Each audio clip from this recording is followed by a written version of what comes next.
Yo mga idol, kamusta? Sports Talk PH nga pala. Ang pahayag ni Barrera at Marquez, pag-usapan natin yan mga idol. Ngunit bago ang lahat ay huwag kakalimutang mag-subscribe at i-click ang notification bell button for more sports talk. So sa latest interview nga po sa Mexican legend, former 3 Division World Champion Marco Antonio Barrera, ay naglabas ito ng kanyang reaksyon sa naging laban ni Terence Crawford at Canelo Alvarez.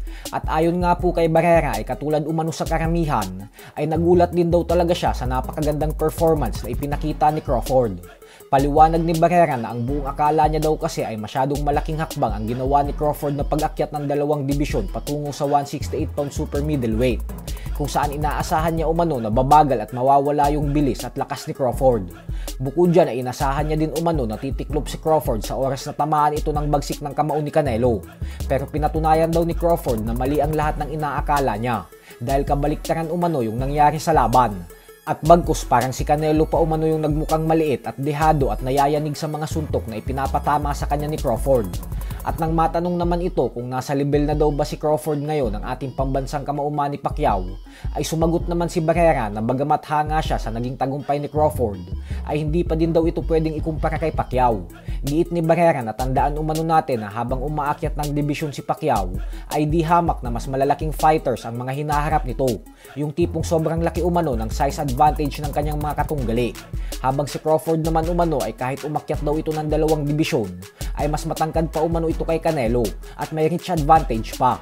Sadyang mas malapad lang daw talaga ang pangangatawan ni Canelo. Bagay naman na pinasigundahan ni Crawford at sinabing wala naman daw talagang size advantage sa kanya si Canelo. Huwag daw natin kakalimutan na masyadong maliit si Canelo para sa super middleweight, kaya hindi daw talaga sa kanya naging issue ang tapatan nila. Ganun pa man ay sinabi pa din ni Barrera na walang duda umano na kasama na ngayon si Crawford sa listahan ng mga greatest fighters of all time.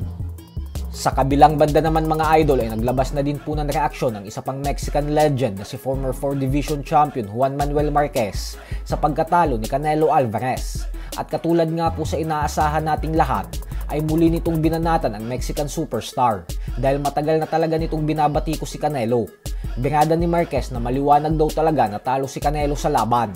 Sa katunayan nga daw ay masyado pang naging maluwag ang mga hurado kay Canelo, kasi kung siya umano ang tatanungin natin ay 118 to 110 ang dapat na score, kasi para sa kanya umano ay 2 rounds lang ang naipanalo ni Canelo sa laban at hindi pa umano yun malinaw na mga rounds para kay Canelo. Bukod dyan ay binanatan din ni Marquez ang corner ni Canelo, partikular ang trainer nitong si Eddie Reynoso. Ayon kay Marquez ay wala daw kasing naging adjustment ang corner ni Canelo sa laban.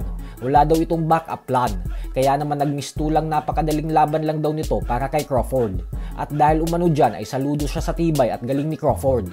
At para naman umano kay Canelo ay kailangan daw nitong mag-isip-isip na ayusin ang kanyang corner at huwag masyadong umasa sa lakas ng kamao niya. So hanggang dito na lang po muna tayo mga idol.